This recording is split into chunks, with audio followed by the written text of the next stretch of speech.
Okay. Thank you, everyone. Our last session of the day, I just want to welcome Judith Fraenkel. She's the Director of Product Management at Ex Libris, and she's here to present about navigating bias in technology, promoting diversity, equity, and inclusion for inclusive Ex Libris products. So take it away, Judith. Thank you. Thank you. And thank you for having me. For you, it's the last session of the day. And for me, it's the first session of the day. So a big diverse group here, including me. Again, I want to thank you for having me present here. I think it's a very important topic. And for me, it's the first time that I have the opportunity to present this for ANZREG. So I'm going to start by sharing my screen, and hopefully you'll be seeing it. If you don't, in a sec. Yes. Yep, all good for me. So just a little sec, and we'll start. Okay, perfect. I think we have an hour so that you can all go and end the day. So I'll also try to give a little bit of time for questions if time permits. Okay, so we're going to talk about diversity, equity, and inclusion in the framework of technology. So it's a different approach that deals specifically with technology and specifically with Ex Libris products. So I want to start this with a little text that I wrote. Is something that actually really happened to me. Slide is called The Great Opportunity, and I'll tell you why this is a great opportunity. So I'm going to tell a little personal story here, and whenever I talk about bias and DI, etc., one of the first things I like to think about is that we're in a safe space, in a safe place, that we can talk about these issues and share our stories so that we can actually do something proactively to change it. So one of the stories that I like to tell, and again, it's of course a real story, is that when I was very small, I had problems cutting, just cutting paper, and my mom was really preoccupied about this, and she consulted various doctors, etc. And just many years later, I understood, and I'm giving my age away, that actually I'm left-handed. So, and the scissors were not, suited for left-handed people at the time. And actually that was the real problem. Okay.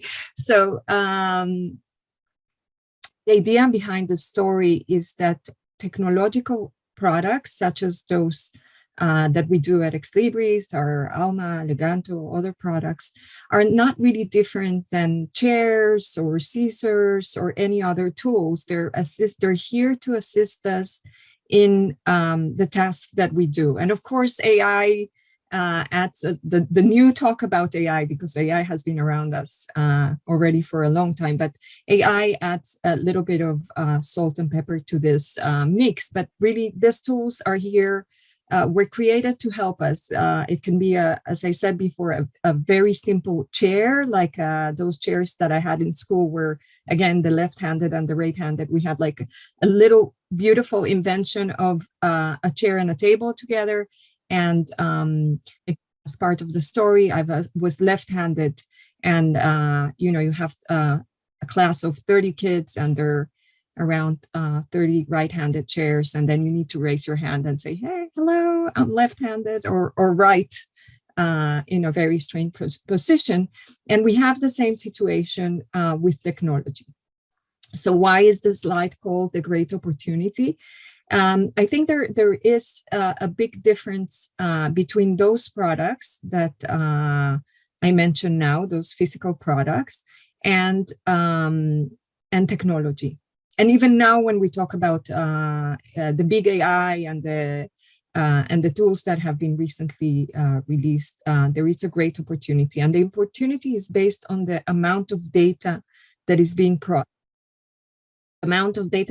processed, and the visibility or visibility. I know there are lots of questions regarding what you can see, how these new technologies are processing the data. But really, at the end of the day, what you have is big amounts of data that if you really have the visibility to the data, you can't actually discover more bias that you could do before. So this is why I want to start this as a positive chat about the opportunity that we have. We might have time to talk a little bit more about that. And by the way, I'm not seeing the chat because of the way it works when you're presenting. So if there are questions or comments, if you can help me, Ella, that would be perfect. Okay. So again, how is this related to Ex Libris if we bring this down to earth? Our systems, our products are not different than any other product that's out there. And of course, there might be some type of unconscious, unintentional bias, something that was forgotten, something that wasn't right in the flow, or something that we didn't think at the beginning and needs to be addressed.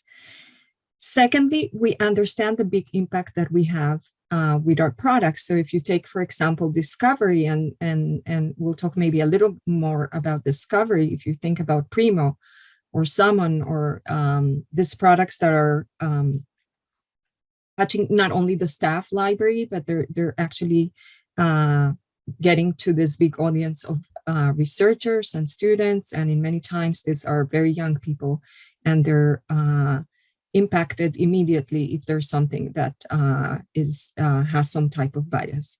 Again, how this is part of the process in creating those products or enhancing them or adding ideas is something that we'll talk more a little bit later. So I want to talk about, I'm sharing with you now a little bit of the history of what has happened here and what our approach has been regarding bias or DI in technology in general. So DI, diversity, equity, and inclusion, sorry. Okay, so what is our focus here? How can we work in very rough lines? And then I can talk a little bit more about more actively what we're doing. So first of all, as I mentioned before, our focus is on technology, but of course, technology is not made out of magic. It's made by people. And this is very, very important because actually technology, as we said before, is reflecting in a way our values or the way or how we are, even how we are. Okay, it's very natural to, for example, create a chair that is for right-handed people because the great majority of the population is right-handed. So when this idea came out, and I know there are left-handed chairs, school chairs also, but it was created like that. So you can say there's a problem in the QA process, there's a problem in the thought process, but it actually goes into employee diversity. So when you have a diverse pool of staff, of employees, then the probabilities of you being able to create better technologies is there. And thus, there is a whole area of work for various years in Ex Libris and outside of Ex Libris of diversity, equity, inclusion in staff, even though that's not exactly my my area of work, but it's crucial. It's a crucial area of work, and thus the possibilities of having a more diverse product will come from this diverse group of people. So I work very closely with our HR teams, and also we're very grateful to have we are a global company, even more global today than we were in the past. And this gives us lots of opportunities to see our products from different angles. And this is very crucial when we're talking about technology, how you see this. Here, I want to give a little example of what I mean. So I'm going to give you an example of a technology that was created 12 years ago. It's a soap dispenser, and there are videos you can go and look in under Google for this videos. So if by this technology, like you don't want to touch anything on bathrooms anymore, so everything works like magic. So this soap dispenser is the same. You put your hand under the soap dispenser and the soap comes out. And what happened with this technology was that if someone with dark skin will come and put their hand, nothing will happen. So the whole thing was built around ultra red technology that captures the light when it goes back, etc. So as you know, white reflects light back, the soap will work. Black doesn't reflect light back. Very simple physics, the most simple thing in the world, and the soap wouldn't come out. Now imagine this person is there and trying to wash their hands, they can't. It's a very good example because if you try to analyze it from the perspective of what happened here with this company, you might say the design process was incorrect. You might say the quality assurance was incorrect, etc. I'm pretty sure that if there was a diverse staff employee working there or some kind of other thought in the process, this wouldn't happen. But it's a very clear, simple example of technology having bias. And another last angle, and very important angle, is it's actually you, the people that are sitting here and hearing this, our community, because there is some type of invisibility in bias. I don't think it's coming out of intentionally. I think it's coming because we're really very concerned and focused on what we're doing and the needs that we have. But really what we need is this diversity and other eyes that are looking into the technology or anything that we're doing and seeing and being able to report and help us discover these things and even solve them, because it's very hard to solve these issues, as we'll see in a sec. Okay, so and I've presented these slides many times, maybe those of you that have been in past igloos or other sessions that I've given them, but really they're the core of what has been guiding us since we started this process. And I think I didn't mention the process, but actually this process started around Corona times. So we started around 2020. And we had to build a process in order to understand what we were doing in terms of how do we, what is our way of dealing with this type of stuff. And the first thing that we understood was crucial was the awareness of the existing of bias. So, for example, just talking with our employees about this, one of the first responses, and I think this has changed a little bit because of the new AI, the speak about AI again, this new uproar about AI, even though it has been there already, but it's a good thing because people are more aware. But there was this kind of perception that technological tools can be biased. They can't because they're machines, they don't make decisions, but of course, as we've said before, actually there's people behind them and people have a blind spot. By the way, bias is not always a bad thing. It's something that has helped us cope throughout our evolution. So it's important to understand that these are things that we need to be aware of and accept in order to be able to overcome them. So awareness is kind of the base of everything. Just talk about it, give examples, etc. was a big part of our. It's still a very big part of what we're doing, and it's still surprising to see how people sometimes just simply think there cannot be bias in something like a technological tool. Second one was to be really, really proactive in this approach.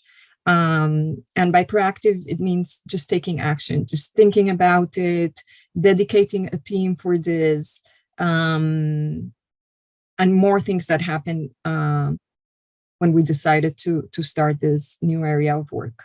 A lot of exploration and education, these two go really together. What it means is that you can't stop studying and reading and learning and receiving more information about this, how to deal with bias in products or in general, even the workspace. It is something that requires an effort. It is, I'm always surprised. I've been already doing this for a couple of years, as I mentioned, and I'm always surprised by the new ways of understanding it and being able to do something about it, and it's very important. The second one, and it's part of the eyes that I spoke about, being able to see what we don't see, is the capabilities of reporting. So I don't know if you're aware, but I'll show you towards more towards the end of our session today. I'll show you a web page where you'll find an email, and that email is an option for you to contact us and report if you see anything. So the ability to report not via a case, something more immediate, so anyone can actually report, is very important and critical for us.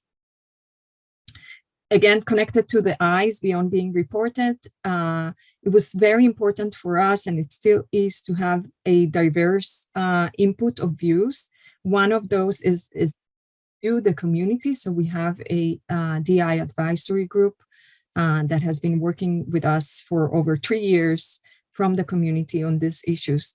And also we've been engaging with a variety of external consultants where they can be from the library world, but not necessarily. The idea is that we share with them what we do.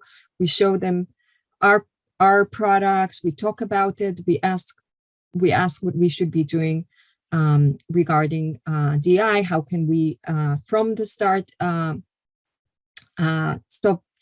stop it from happening? Do we have it? Is there something we need to do regarding this?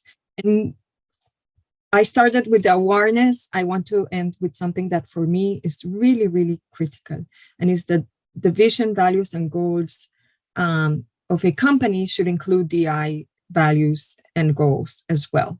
And I think this is very important. So, for example, having me as part of my job doing this, or having other people doing this stuff, is very critical. And it's not an approach that is coming from the employees up to the managing staff. This is something that's coming from the corporate down into the employees, and it has a force, because of course it means that we're backed in our activities, and that there is a willingness from that position to address these issues.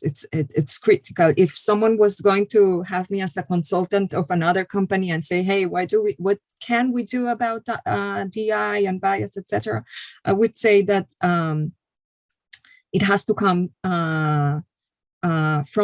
from up, not only from the bottom. By the way, if you want to know more about the bottom-up approaches, actually Clarivate and Ex Libris, they have wonderful groups that of employees that have gathered from different areas. It could be the Women's Network, and it could be other areas that we have where they work on these things from bottom-up approach, the employees working in this on this.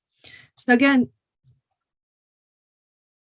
in terms of our employees and this technical approach that I talking to you about, I'm talking about diversity in design, and this leads to diversity in code, and finally, it will most probably lead to products that are good for everyone. That's the main goal, right? These are products that can be used by everyone, and this diverse base is super, super important. I want to share with you a picture from, I think it's a week and a half ago. So it's a very new picture. I put it on my LinkedIn because I'm really proud of this work. And I think that one of the things that are very crucial here is that when we start with our employees, we start at a very early stages to talk about this as part of their core work. So, for example, this is a session for our new team leaders in the company. So a very selected group of employees that have been recently promoted and their team leaders. And as part of this promotion, they have a variety of programs and classes. And one of those now is the diversity, equity, and inclusion. So making it, again, if someone was going to ask me, what should we do in this area, whatever we are, by the way, not only another company, maybe a library, is to really start the process as early as possible, but also to make it as core as possible. So it's not something that is by the way. I think this is very crucial. It's something that, okay, you become a team leader, you have to go to a session in relation to diversity, equity, and inclusion. It's part of the core, and from the start, foster this new way of seeing things. It really changes the way people see things. One of the things I've seen after my sessions on this is that people come to me and say, hey, I never thought about that. I give some examples. We work on some cases, we do exercises, and afterwards they come to me and they say, hey, I came to this session, I was a little bit wasn't expecting too much about this, and then they come and they're like, I never thought about this as something that I needed to think about. A good example is microaggressions, which unfortunately I don't have the time to talk to you about. So I don't know if you've seen this slide or a similar slide to this one. What you're seeing here, even there's one that is highlighted, but this is what we call internally the snake slide. It's actually our 3-year strategy pillars. So you can see here in the back: connect, personalize, analyze, optimize, engage. Is kind of something that's coming from how we're working in all of our areas of work at Ex Libris. And I wanted to say that I don't see the DI work separate. So I chose, I think the connect and personalize, even though it's not highlighted, are both related to what we need to do. I need to connect this to the DI work. I would talk about an ethical approach to products. So it should, again, as I said, this ethical thinking, this ethical way of viewing things that can only happen if you go through those trainings that I showed you, or if you have this talk that we're having now. If you have this approach from the start, there is going to be an ethical thinking on the practicalities of how we work with our products, how we design them, how we create them, etc. And I think it's also relevant for the community. If all of us are sitting here and dedicating the last hour of the day, which might be a tiring hour, and I know the difference in time zones are terrible. I don't want to even imagine what time it is in New Zealand, for example. But if we're all sitting and dedicating the time now to talk about this, we should in the future manage it, then probably something good will happen about it. I've had many conversations with consultants on what should I be doing differently, or my group of people should be doing different regarding this. And one of the things that struck me more is that you don't need, or maybe we will at some point have something like this, an algorithm running and checking if there's problem with one of our products. That's a possibility. Even though this approach is a little bit difficult at the end to prove, but the real thing is having this ethical approach from the beginning and continuously. So this critical way of approaching our systems from scratch afterwards as well, because we don't see everything at all times. So I think this is one of the most important aspects of dealing with this issue. And of course, all of us have a role in making this a reality. And thus, again, I want to say thank you for inviting me and having me in this session, because I think it's important. A little bit of history now about how this started. So I did talk about the 2020 year.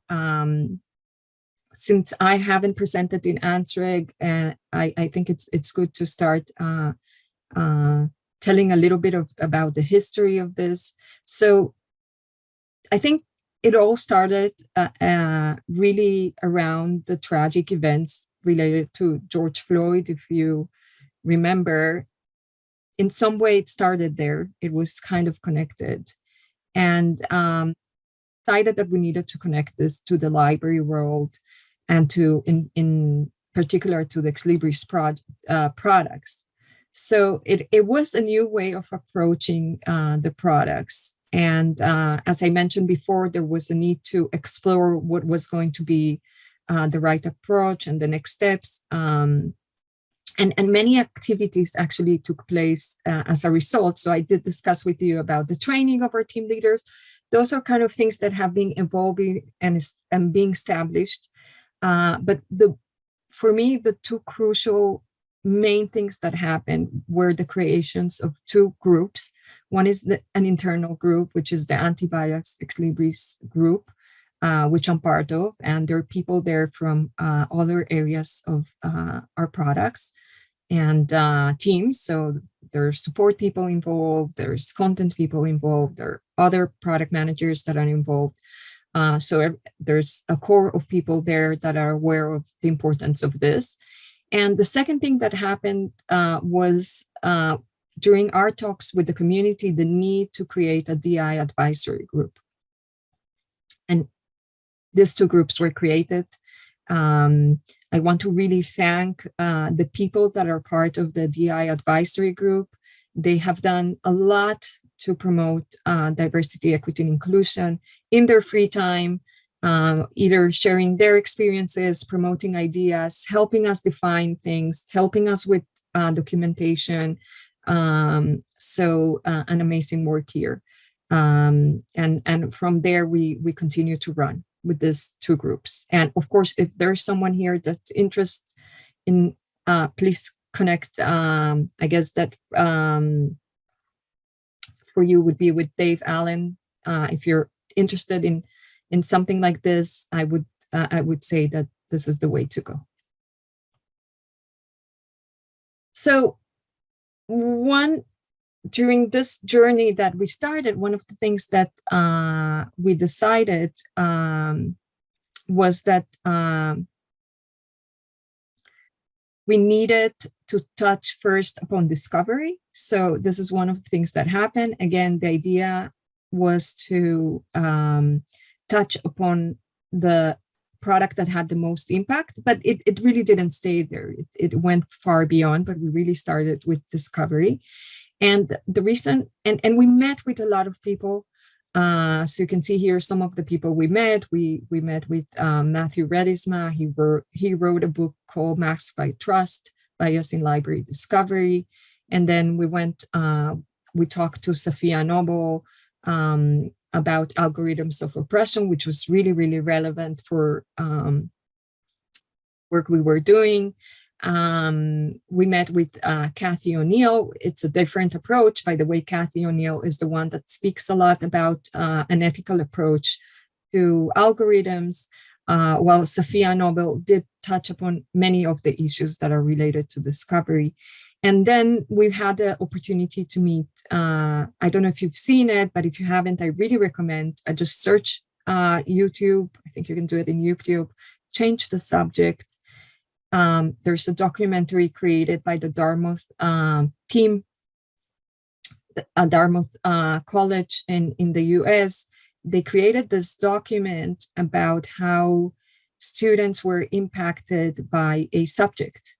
And I guess many of you have seen this. It might not be relevant to the region to the ANZREG region, but I think it's eye-opening just to see this document, because one of the things that are more striking regarding this this documentary is how you really see in the library world the impact that our systems, our authorities have on real people.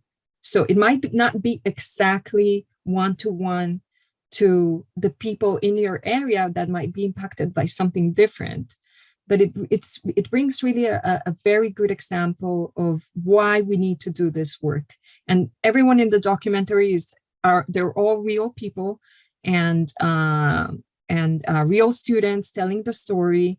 And it's super, super interesting. And we're very fortunate to have one of the producers of this documentary as part of our DI advisory group. So this is Jill Morris. But I really to promote you watching the documentary because it's really eye-opening. So again, we had lots of discussions. We continue to have lots of discussions. What should we do? And we've learned and discussed and even released solutions. And this is part of what I wanted to share with you. It's a very particular story that started in a way and finished differently, because the DI work has two very, now I can say concrete characteristics, okay? The first characteristic is that it's very slow work. It's very slow work. The work that we do is slow by its nature. But the second characteristic of this is that you might think you're doing the right thing, but then you might not be doing the right thing. Okay, so it's kind of you make a step forward and you go half step back, and you need to rethink the solutions. And one of the reasons is that when you start to tweak, for example, algorithms of discovery, you might end up adding more bias than what you thought. So you need to be very innovative. It's many of the times you're touching the core. And thus, I think the dialogue is one of the most important parts of this. How do we address this? What type of change are we doing? Okay. So this is a very first example that we created. We took a positioning of removing from display a list of extremely offensive terms. And by this, I mean removing them from the subject headings while not touching the metadata nor influencing the searchability. So the idea behind this was that we can't always touch upon all of the metadata records. So let's think about the CDI. We can talk to a provider and say, hey, this metadata record has an improper subject heading. What can we do about it? It's not even an authority heading. It's just the outer heading, something. So we decided we have a very short list. Actually, there are two short lists that are influencing this. We're not adding new terms to those two lists, and we took very offensive terms, and we decided to not display them. Now I'll tell you the story of what happened afterwards, which is okay. And the story is that, first of all, we had half of the community very happy and saying, hey, yay, wonderful work.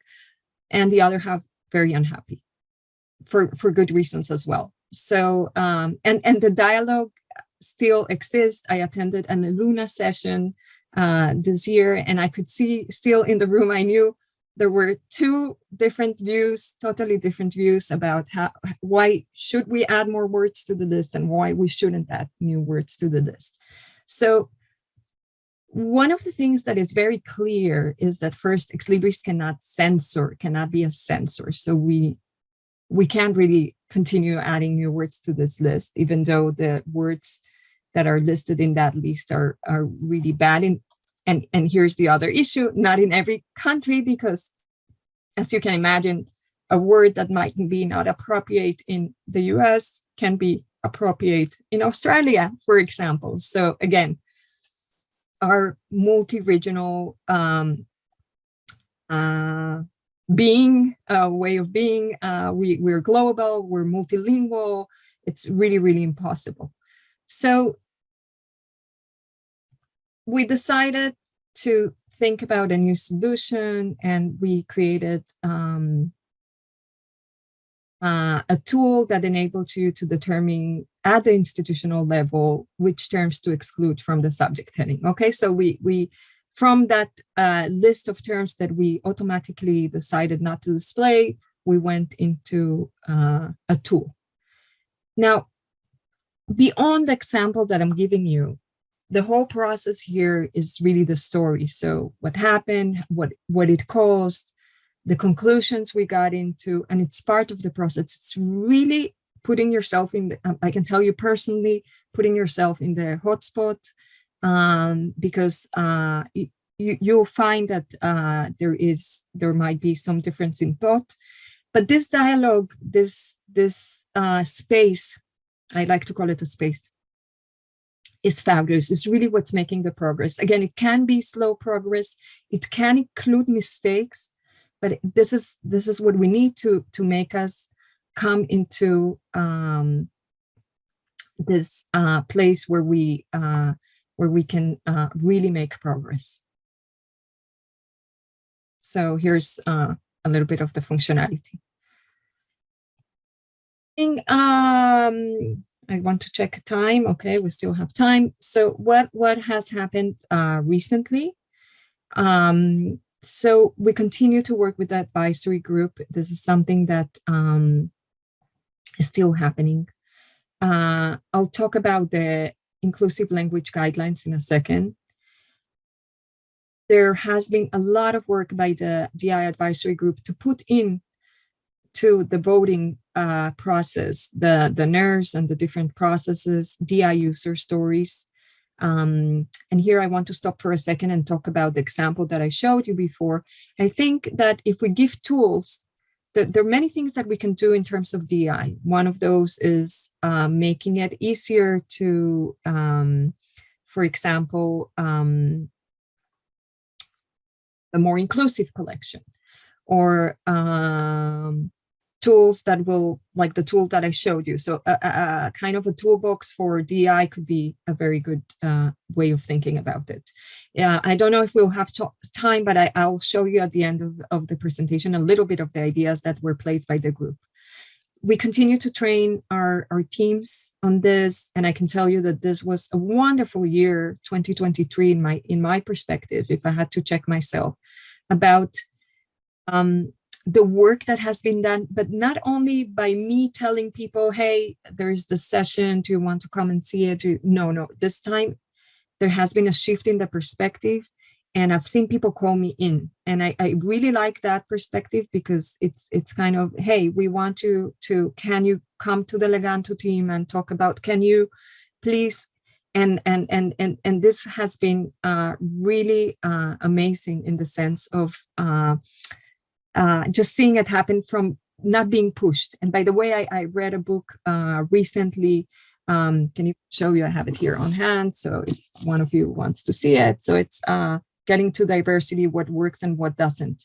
And one of the things that this person says is that it doesn't really work too much to push things, make them obligatory. And when you're called by the teams to talk about it, is even better than just pushing them to do it. And this year for me was very eye-opening, in the sense that the teams were calling me instead of me pushing myself to the teams. So that's a good thing. We also had a talk with the author Orly Lobel. We'll talk more about it, about her perspective.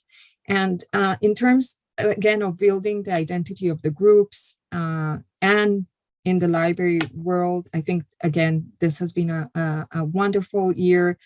I'm telling you the internal story. And the internal story is this different groups from the company calling me out for different types of trainings that we can do in our team. So this has been amazing. Even here, being in the ANZREG team is, for me, a very important step. Let's talk a little bit about language.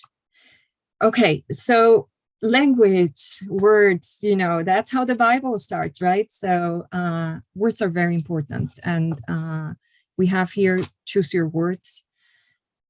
We need to be conscious of the way we speak, the words that we choose, and things that also came as an input from the community is that we needed to change some of our terms and make more inclusive, make use of more inclusive language. And this is something that happened this year. So I'm going to show you some examples. And again, I want to thank the community that was part of this process, because we needed their help to make sure that we weren't missing.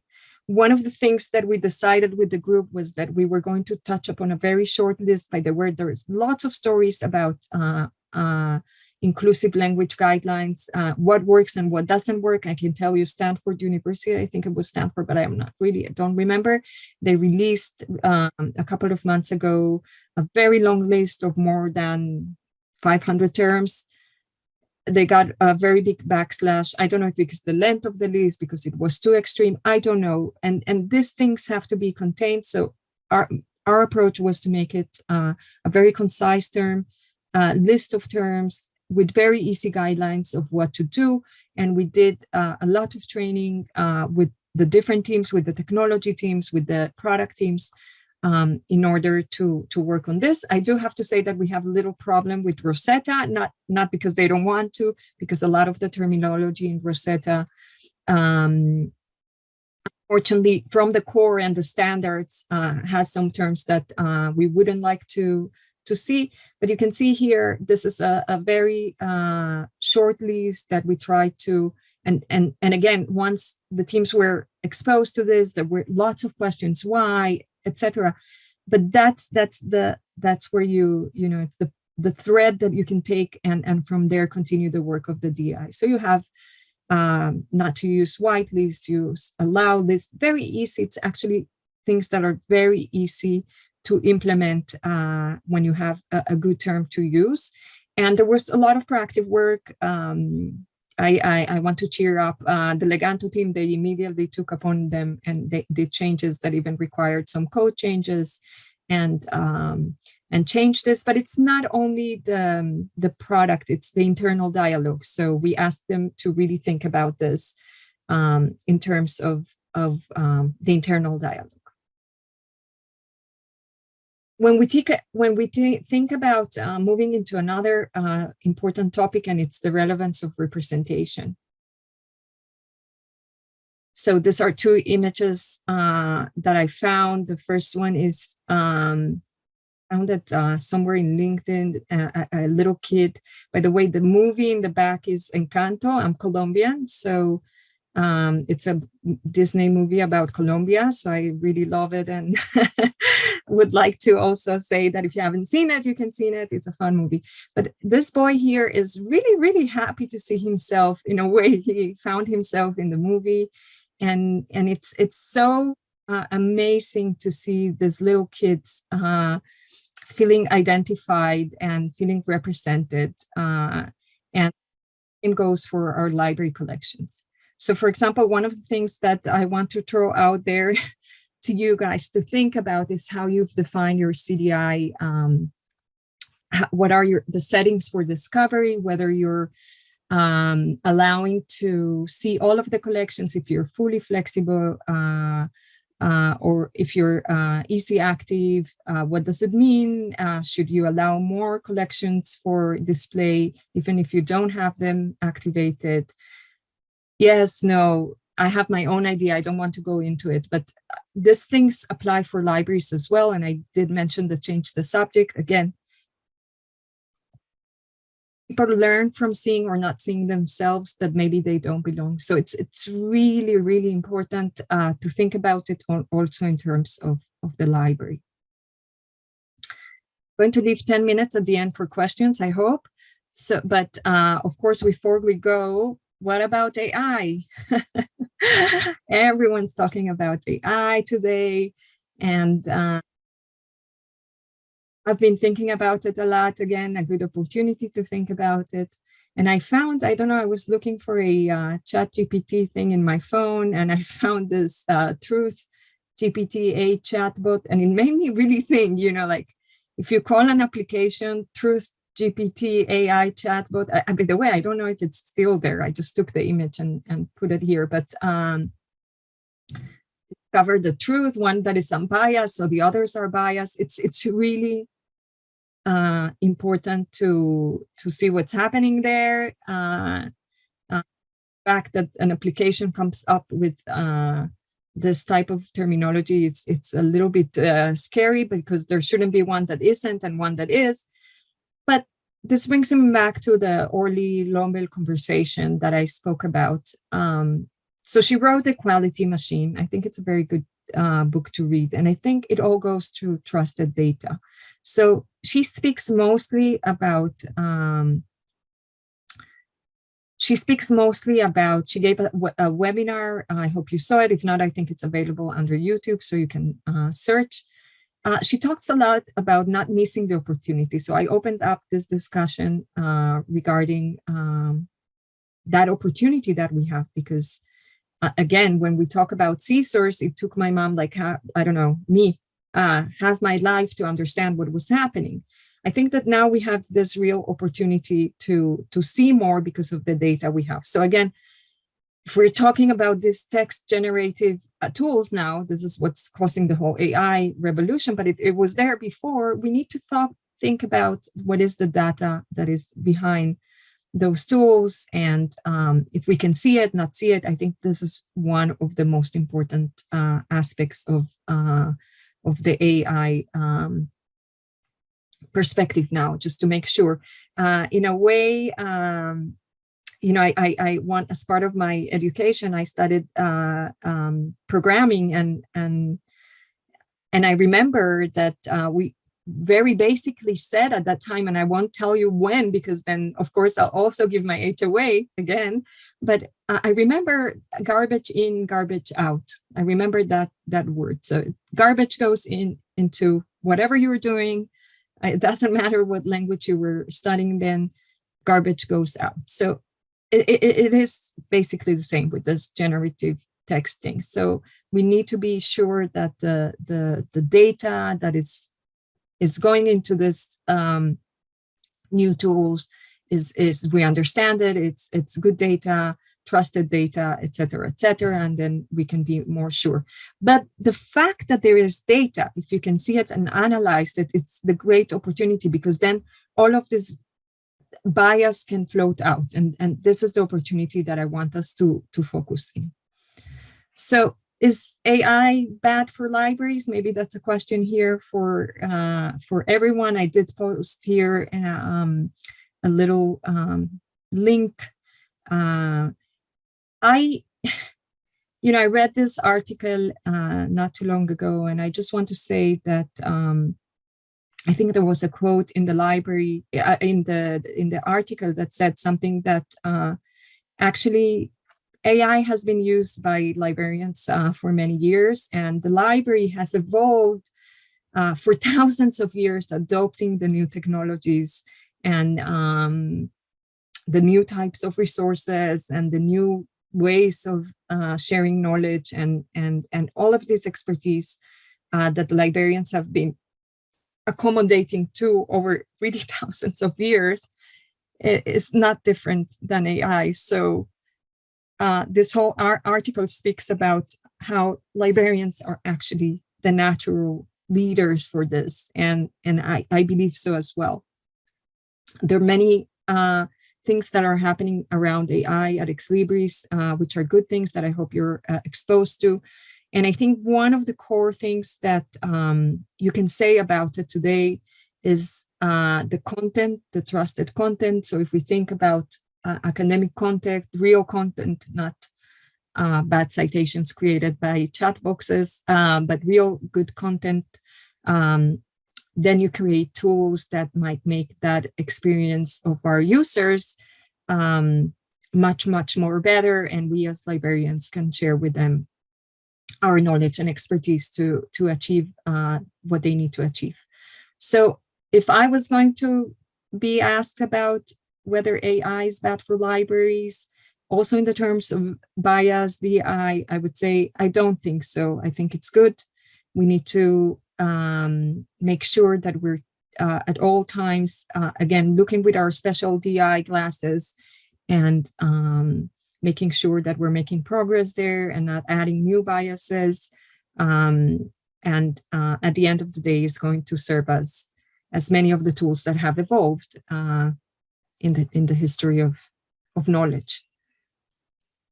Okay, this one is, we had a webinar it's already like a month ago, I think in May. So it was, yeah, a month ago.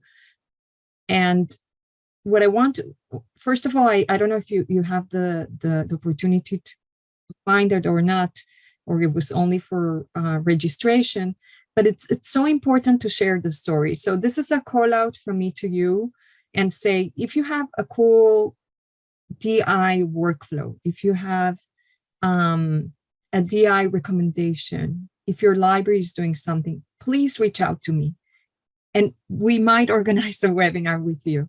We had this webinar, it was called, as you can see here, The Role of the Library in the DI Journey. And the stories shared by the participants in the panel were amazing, really different stories, surprising stories about how they're using the Ex Libris products, the ideas they're having, not related to the Ex Libris products, about how to deal with DI. It was so inspiring. I can tell you, I was part of the webinar and I was awed by the conversation that came out there. So I do want to please tell you that if you have a story you want to share with us regarding how you're doing things, and believe me, the chat was very interesting in this one. And people were like, oh, I want to get in touch with this person. I want to do this. We talked about budgets. We talked about how to do things without budgets, how to use reading lists for example, making a more diverse collection, how to show this, etc. So if you do have this kind of, please attend those webinars when we have them. But if you want to share your story, please reach out. It would be amazing. I recently saw this in one of the lists, and I was really happy to see this. So someone was sharing their DI practices also through the list, and I saw this. I think it's Manitoba, but I don't remember. In any case, how whole language feedback, and then there's a pop-up, and I was talking to the people there after I saw they're sharing about what have you found, what are you doing. So our journey continues, and again I have to say that we have been blessed by the collaboration of our community, and we hope that we continue to work together with you and with more people. I'm a true believer that the dialogue is the base for making progress in the area of DI. We want to focus on more areas, and we're also eager to enlarge that group of representation in our working groups. So again, this is an invitation for you. This is what I would look for. Again, it means including more voices to what we already have, and looking for new ways. Again, I'm telling you, it's not easy work. It's slow work. It's not super fun all the time. It's not like a quick win, but I think it's very crucial work. I mentioned the reporting part. So again, there is a webpage. Here's the link. You can find the link there for if you want to have that link for that email. So even though 3 years have passed, I see this as the beginning and of this journey. And I hope that we move forward towards better products that are doing social justice. Even I can even say that. I think we're on the path, but there is a lot to do still. And I'm going to end up just by showing, these are slides that are not mine. So I'm just going to show you the DI and the role of the community. I'm just going to show you, this is the current working group. And I actually said Jill Morris, I don't know why, but it's Jill Barron. So sorry for that mistake, from Dartmouth College. And that's this change the subject that you should look for. And I'm just going to go to 2 slides. Some of the accomplishments, this was presented in Luna, things that we want to think about, user stories, what does a diverse result set in discovery experience look like? Maybe this points to linked data and the new AI. What type of tools are needed for collection assessment and acquisition? How to report offensive language. So we saw what Manitoba did, and to whom and what they can do with it. What about critical cataloging? Maybe again, it's linked data. And the last thing I'm going to show, and then we'll open up for questions. I left you only 5 minutes, is, for example, there are already stories there. So I'm not going to go, there are like a few slides on the different stories that were placed by the community. So one has to do with the exclude the list that I mentioned, add DI term substitution, etc. Lots of stories. There are lots of slides on the things that the group thought about and putting out there for the community, and fantastic work. So what I'm going to do is I'm going to stop sharing now. And maybe I'll go through the chat, or I don't know how the questions work. But Ella, maybe you can help me if there is something I didn't. Yeah, so we've been just sharing all the links to the amazing resources you've shared. There is one question so far. What is the best way to add local thesauri for the ANZREG region? I'm thinking of the Iatsis thesauri and the, I cannot pronounce that, but a Maori one. If we add it locally, then only one library can use it rather than doing it once for the whole region. Yes, it's a very good question. I think there has been some talk about this already. So there's some work about this thesauri. And again, it's one of those, in general, authorities and thesauries are one of the things that are very core to DI. And I need to follow up to see what's going on. I know there were some conversation and some initial thoughts about how to add them. I think that one of the best things, if you haven't done this, I'll add it to, again, to my list of things just to check out what's going on. But I think 2 thoughts here. One is that I know product management is aware of this and they're trying to think how to do this. The second one is I think the linked data and the new ways of cataloging that are coming up will help with this. And yes, this is something that the authorities is a big issue. And if you see the subject headings, you'll see that it's not even adding new ones. I'm totally with you. It's part of what should be happening for diversity and for different types of cataloging, but also the existing ones have problematic terms. As you, if you haven't seen the documentary, I really suggest that you see it, because what can you do then if there's a term there that you don't agree with? And again, maybe the term in that particular program is super US oriented and has nothing to do with you in this area, but still what I would like you to think about is more not the actual term, but what we do if an authority has something like this. So I'll check on that one. I don't have a straight answer now, but I think we've talked about authorities as part of this being core for DEI.